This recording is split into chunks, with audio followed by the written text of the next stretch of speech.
我是1969年属蛇的，整天会打嗝啊，还有会胀风啊。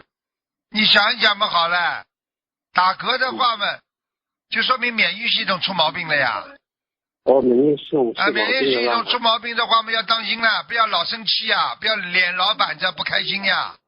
所以要请开示，慈悲开示。你想想看，血脉这个血液太血浓度太高的话，他也会经常打嗝的呀。